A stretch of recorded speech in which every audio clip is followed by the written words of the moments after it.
klausoties, kā, lūk, jūsu projekta, ja tā var teikt, svarīgākie, laikam, tomēr būsim atklāti partneri. Norvēģi jau ir izdarījuši lietas, un mēs tās pārņemam, principā, ar laiku. Tavs amats būs ne tikai Latvijas Augsnes zinātņu biedrības prezidents un, protams, geogrāfijas doktors un asociēts profesors, un kas tik vēl, bet tu būsi, principā, premjera brigādē, vai vismaz zemkopības ministra, jo tev būs, var teikt, politiska vara. Jūs noteiksiet, tur taču ir tik daudz, tur ir klimata pārmaiņas, tur ir vispār mūsu lauksaimniecība kā nozara. Mēs kādreiz pirms 100 gadiem bijām superagrāra valsts, vai ne, un tā tālāk. Tad, vai tu jūti, ka to visu var arī kaut kādā mērā sākt interpretēt politiski? Un tas, es nezinu, vai kad izdomāja šito dinamītu, tad Nobels pats nobālēja, kad viņš saprata, ko viņš ir izdomājis. Tu esi drošs, ka tu neesi palaidis puķi no kastes ārā? Būtībā ar mani tur maza saistība, bet mana saistība vairāk tieši būtu par šo te Latvijas interešu nodrošināšanu un informācijas apriti, mūsu prasību atspoguļot mūsu dabiskos procesus, kas mums notiek, jo Eiropas Savienības līmenī, pasaules līmenī, jo pasaulē augšņu daudzveidība ir dažāda, to ietekmē dažādi dažādi riski, dažādi procesi un tam līdzīgi dažādi faktori. Mēs nevaram salīdzināt, piemēram, ziemeļu valstu procesus no dienvidu valstu procesiem un tam līdzīgi. Un tādēļ ir uzsākta vēlētos pastāstīt par Eiropas mēroga ietvaru izveidi, būtībā par Eiropas apvienoto pētījumu programmu, kas ir pirmā iniciatīva saistībā ar ilgspējīgu lauksaimniecības augšņu apsaimniekošanas problēmu apzināšanu un risināšanu. Un šajā aspektā, kā jau Ansis minēja, tātad ir ne tikai jābūt iesaistītiem politiķiem, šai informācijai jānāk ir no realitātes dabā, no aktuālajiem pētījumiem, tātad sadarbībai starp zinātni, ar zemniekiem, ar sabiedrību, un tikai pēc tam mums jāgatavo ir šie te ieteikumi, rekomendācijas politiķiem un caur ilgspējīgu attieksmi no politikas aspekta, tātad mēs varam veikt šo te nodrošināt ilgspējīgu augsnes apsaimniekošanu. Jāsaka ir tā, ka pašlaik, diemžēl, nav oficiālas tādas direktīvas par augsnes monitoringu un tam līdzīgi, kā jau mēs šodien no rīta dzirdējām, ir iniciatīvas un ir direktīvas projekts sagatavots saistībā ar Eiropas augšņu direktīvu turpmākai apstiprināšanai, bet tā nav oficiāli vēl apstiprināta. Un tāpēc ir svarīgi saprast, kādā stāvoklī pašlaik mēs esam Latvijā, lai nodrošinātu šo te informācijas apriti. Būtībā tātad šī te apvienotā pētījuma programma, kurā ir iesaistīti daudz dažādi zinātnieki no Eiropas Savienības un galvenajām augsnes tātad problēmu risināšanas institūcijām mēģina rast šo te kompromisu saistībā ar augsnes datu tātad apsaimniekošanu, informācijas apriti, standartizēšanas metodēm un tam līdzīgi, lai pēc tam būtu šie politiskie risinājumi.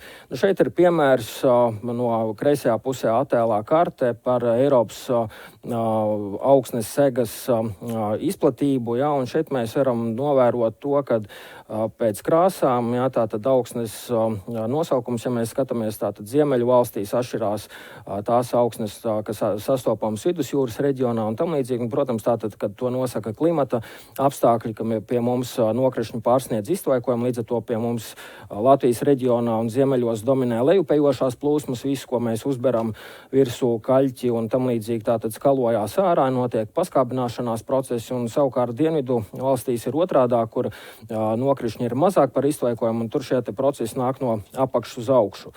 Un tāpēc arī rodas dažādi augsnes degradācijas riski, jo ir tie nozīmīgākie faktori, kas to nosaka. Otrs aspekts, un klimats tajā ziņā ir viens no faktoriem, vēl ir daudzi citi faktori. Otrā karte labajā pusē norāda interesantu situāciju, ka Zemgales līdzenumā mēs redzam, Latvijā ir atspoguļoti noslīdeņu un nogrūmu veidošanās risku teritorija, kas ir pilnīgs absurds, jo Zemgales līdzenumā, kas ir līdzena teritorija, tātad šādi te riski nevar būt atspoguļoti. Līdz ar to rodas jautājums, kādā veidā šāda informācija notiek Eiropas mērogā, kuras institūcijas to apkopo, jo būtībā zinātnē var pierādīt kādus rezultātus, bet tas viss ir atkarīgs, kādi izējas dati un kādas pētījuma metodas tiek izmantotas. Un šajā gadījumā, protams, mēs saskaramies ar nekorektu informāciju, un tāpēc ir ļoti svarīgi tiešām, lai šī te apzinātu šos te augsnes veidošanās procesus, ietekmējošos faktorus, un ļoti būtiski ir arī sabiedrības iesaistīšanās šajā te informācijas apzināšanā, un mēs arī mums ir izveidots ieinteresēto pušu sāraksts, būtībā, kurā mēs uzrunājam zemniekus, zemnieku saeimu, politiķus, sadarbība cieša mums ir ar zemkopības ministriju un tam līdzīgi, lai pēc maksimāli mēģinātu saprast šīs te ietekmējošos faktorus, kas mums ir pozitīvi aspekti, gan arī, kas varbūt rada kādus negatīvus aspektus. Un šajā gadījumā ir būtiski, lai tiešām zemnieki un sabiedrība iesaistītos arī tad, ja tiek saņemta, piemēram, kādā aptaujas rezultāti, lai aizpildītu un tam līdzīgi, tas ir ļoti būtiski. Tātad šis te EIP Soil, European Joint programma saistībā ar augsnes ilgspējīgu apsaimniekošanu. Tagad mēs esam 4. gadā. Šī ir 5 gadu tāda ilgtermiņa pētījuma programma, no kuras tas rezultāts varētu būt politiskas iniciatīvas veidošana, gan ar direktīvu virzībā, kādu regulu veidošana, attīstības programmu un tam līdzīgi, jo, protams, mēs varam runāt, ka finansējums ir nepietiekošs un tam līdzīgi, bet tas ir saistībā ar to, ka tomēr šīm te primārajām zināšanām ir jānonāk, un pēc tam, tad, kad tas tiks apstiprināts un būs šie te politiskie lēmumi beigās, tad kādam būs jākartē šīs augsnes nākotnē, jāveic monitorings, jāveic iegūto datu interpretāciju, jo būtībā mēs esam tādā kopumā Latvijā, varētu teikt, mums ir ļoti laba informācija, vēsturiskā informācija, bet mēs tomēr esam sākotnējā solī, tīpaši runājot ar šo te datu salīdzināšanu, ar datu harmonizēšanu, jo, piemēram, kaut vai to pašu augsnes skābumu mēs varam noteikt pēc dažādām metodēm, bet mēs vienlaicīgi, vienmērīgi visā Eiropas Savienībā neveicam tātad vienotu šo te skābuma noteikšanas metodiku neīstenojam. Mums šie te dati atšķirās Austrum Eiropai no Rietum Eiropas starp dažādām valstīm un tam līdzīgi. Un tāpēc šī te augsnes informācija nav viennozīmīga. Tātad mērķis ir attīstīt zināšanas rīkus un integrētu pētniecības kopienu, lai veicinātu klimata ilgspējīgu augsnes apsaimniekošanu saistībā gan ar klimata pārmaiņām. Primārais tātad ir, lai šo te pārtiks nodrošināšanu, attīstību, ražošanu, uzturētu augsnes bioloģisko daudzveidību un pievērst uzmanību augsnes funkcijām, augsnes ekosistēmu pakalpojumiem, kas ir tātad mūsdienās arī viens no šiem te virzošajiem spēkiem. Tātad šeit mēs redzam geogrāfisko vizualizāciju par valstīm, kas ir iesaistīti šajā pētījumu programmā, vienotajā pētījuma programmā, un pamat nosacījums ir iesaistītie zinātnieki. Tātad ir 26 zinātniskās institūcijas no 24 dalību valstīm, un šajā gadījumā tātad tiek izstrādāti zinātniski pamatoti risinājumi vai arī priekšlikumi, kas tālāk tātad sekmē šo te ilgspējīgu lauksaimniecības zemju augšņu apsaimniekošanu, pielāgošanos, jeb adaptāciju klimata pārmaiņām un arī šo te pievērst uzmanību ekosistēmu pakalpojumu nodrošināšanai un it īpaši arī augsnes degradācijas novēršanu. Šeit ir mājaslapa eipsoil.eu, kur visa šī te informācija ir publiski pieejama, sadalīta dažādos blokos par ilgspējīgu augsnes apsaimniekošanu, klimata pielāgošanos, par īstenotajiem projektiem, to rezultātiem. Tātad šeit ik viens var iepazīties ar šo te informāciju. Tātad pamatā ir šī te zināšanu attīstīšana, tas pirmais bloks zināšanu zināšanu pārnese, datu, kas ietver datu tātad standartizāciju, harmonizēšanu, datu apriti, un pēc tam jau seko šis noslēdzošais bloks zināšanu pielietojums, dažādu rīku, atbalsta rīku, tātad izstrāde un tam līdzīgi, kas jau reāli dabā palīdzētu gan politiķiem, gan lauksaimniekiem pieņemt lēmumus. Šeit ir 9 tās galvenās aktivitātes ar šo te kopējo pētījumu programmu, tātad koordinēšana, otrais ir saistībā ar ceļveža izstrādi, turpmāk ilgspējīgai augsnes apsaimniekošanai, kas sastāv no pārējām aktivitātēm, tātad tiek veidoti ārējie uzsaukumu projektu sadaļa, tātad šī te trešā aktivitāte, tad ceturtā aktivitāte, tātad atvainojos, trešā aktivitāte ir iekšējie uzsaukumu projekti, kur arī mēs no Latvijas puses pārstāvam 7 iekšējo uzsaukumu projektus. 5. aktivitāte ir saistīta ar apmācību un zināšanu pārnesi. Mēs esam organizējuši arī Latvijā šeit doktorantūras skolu saistībā ar augsnes kartēšanu. 6. aktivitāte ir par harmonizētu augsnes informāciju un datu apziņošanu, pieeju infrastruktūrām. Tātad šajā tīklā, būtībā tā ir tīklošanās, kur tiek norādīts šīs te laboratorijas un kas tad ir tās nozīmīgākās katrā valstī. Tātad zināšanu sintēze, integrēšana un beigās ir tātad šīs te interesētās puses, politiķi, lēmumu pieņēmēji. Un šī ir tā kopējā schēma.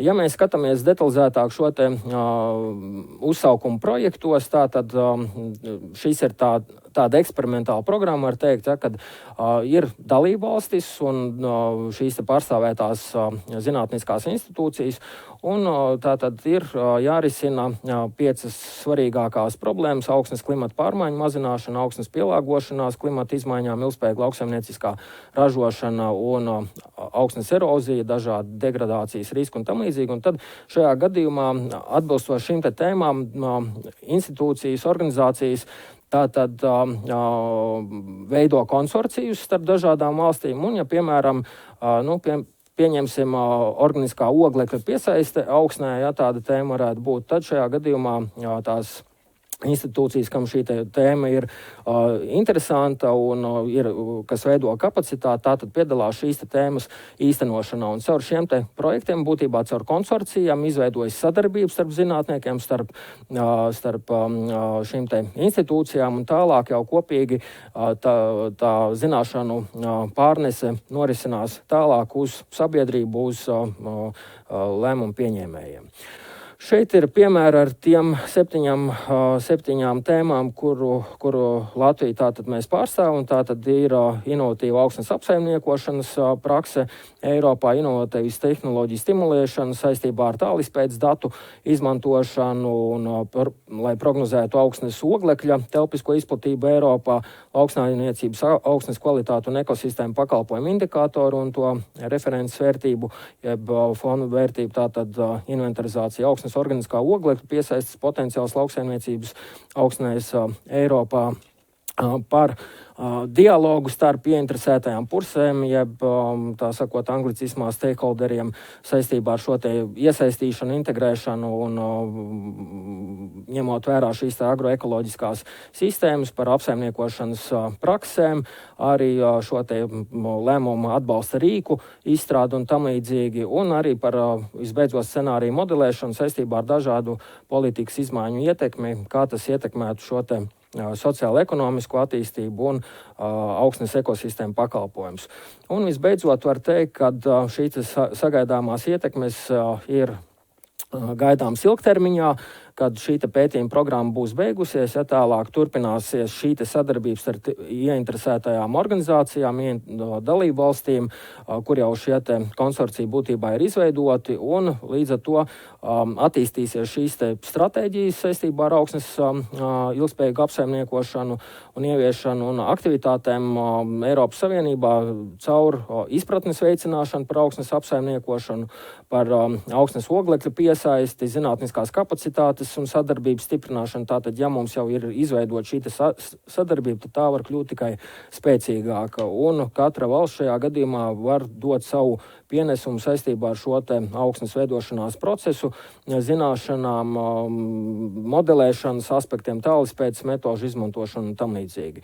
Un tātad šis ir viens no pēdējiem slaidiem. Tātad mēs gaidām rezultātā, ka sabiedrība būs informēta par šiem te augsnes pozitīvo un negatīvo sadaļu, jā, tātad gan par augsnes kā ražotāju, gan arī kā dažādiem degradācijas riskiem, ka ne tikai mums ir jāaizsargā augsnes, varbūt, bet lai ilgspējīgi izmantot, jo mēs redzam Latvijā, kas notiek, kad notiek zemes intensifikācija no vienas puses šeit zemgales līdzenumā, piemēram, jā, kur mums ir auglīgākās augsnes, savukārt tur, kur mums ir nabadzīgākas augsnes, piemēram, augstieņu teritorijās, dominē ekstensifikācija. Būtībā var teikt, ka mēs šādas teritorijas neizmantojam ilgspējīgi. No vienas puses varbūt tas ir pozitīvi, kad tā tad nav arams zemes šādās teritorijās, bet no otras puses mēs ierobežojam, piemēram, šo te pašu erozijas riskus, organiskās vielas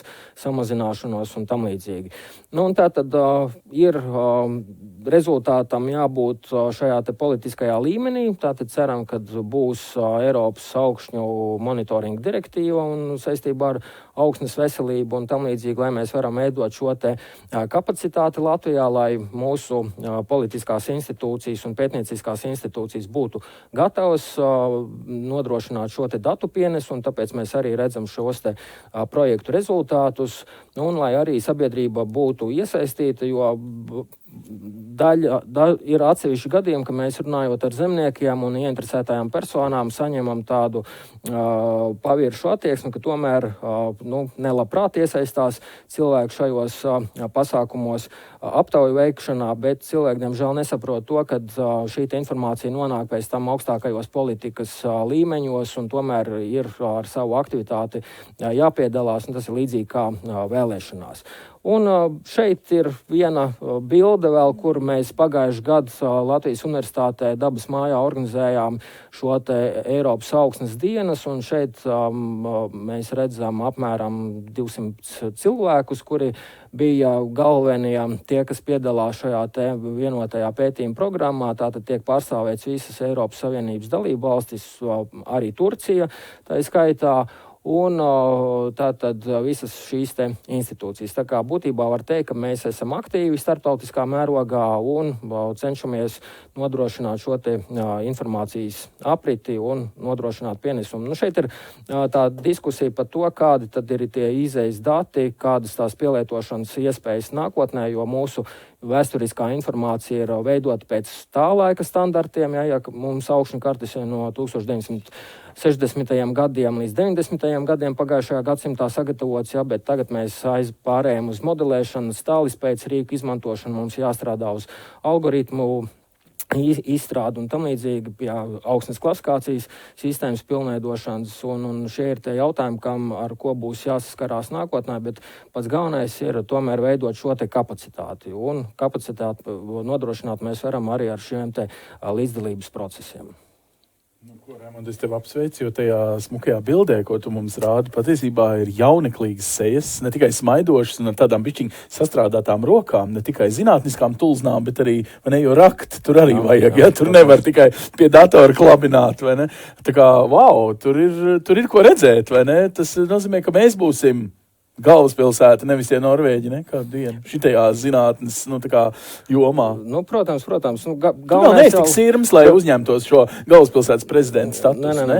Galvenais ir jaunieši, lai nebaidās no darba, jo ne visi vēlas ņemt lāpstu un rakt. Un tagad jau gan ir arī, es redzēju, jūs dažas lietas rakāt arī ar šo te ekskavātoru. Tā kā nemānies, ja? Nav tikai ar lāpstu. Tas pie profesora, tā kā pie profila. Ka profesors ar mūsdienās tiek meklēts ar jau traktoru vadītāju tiesībām. Arī tā var būt, vai ne tā?